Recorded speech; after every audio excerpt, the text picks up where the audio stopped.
కరీంనగర్లో కేంద్ర మంత్రి బండి సంజయ్ మీడియాతో మాట్లాడుతున్నారు. లైవ్ లో చూద్దాం.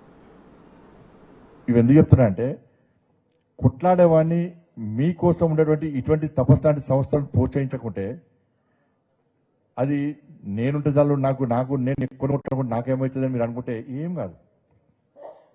మీ సమస్యలు లెక్కనే ఉంటాయి. ఇవాళ ఏమైంది తెలంగాణలో మొన్నగా గురుకులం టీచర్లు పార్ట్ టైం టీచర్లను 6,200 మంది తీసేశారు. దానికి ఒకటే ఉత్తరం మొత్తం తీసిపట్టేసారు.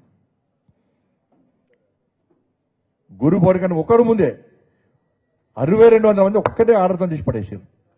ఇలా మీ పరిస్థితి ఇలా ఎంఈఓలు ఎంతమంది ఉన్నారు, పర్మనెంట్ ఎంఈఓలు ఎంతమంది ఉన్నారు? 14 మంది ఉన్నారట. మొత్తం అందరి ఫేస్లే మొత్తం 14 మందే. దాని నుంచి ప్రభుత్వాలు ఆలోచించాయి. డిఓలు ఎంతమంది? డిఓ పోస్టులు ఖాళీ ఉండే, యూవీ పోస్టులు ఖాళీ ఉండే.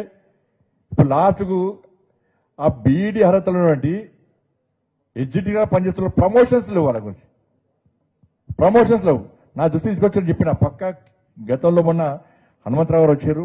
ఎగ్జిక్యూటివ్లకు ఓటు హక్కు విషయంలో కానీ ఈ ప్రమోషన్ల విషయంలో ఆల్రెడీ కేంద్ర మంత్రి కలిసిన మనం ఆల్రెడీ తప్పకుండా సమస్యల పరిష్కారం కోసం నేను కేంద్ర ప్రభుత్వం తీసుకొస్తా. ఈ సమస్యలు పక్క పరిష్కారం అవుతుందని చెప్పి నమ్మకం విశ్వాసం మాకుంది. ఆల్రెడీ పోయి కలిసాం. అది మన తపస్సు కలిసింది. మళ్ళీ వేరే సంఘం కలవలేదు. మళ్ళీ గుర్తుంచుకో. మళ్ళీ అటు ఓకూరు మళ్ళీ అది కూడా ఇక మళ్ళా మీరు ఓటకని మీరు అంటున్నారు. ఆ ఓటు ఇప్పించగానే ఇడుగుతారో మళ్ళీ అడుగుతారు. అది నమ్మకం ఏందని అంటే నేను వాస్తవం చెప్తాను. నేను స్పీచ్ చేయడానికి రాలేదు. నా బాధ చెప్పుకోవడానికి వచ్చింది వాళ్ళని. ఆ బాధ చెప్పుకునే అవకాశం మా వాళ్ళు నాకు ఇచ్చారు. ఎందుకంటే చేసేటోళ్లకు నమ్మకం కూడా చేయలేము. మేము చేసింది మామూలు యుద్ధం కాదు. మేము చేసింది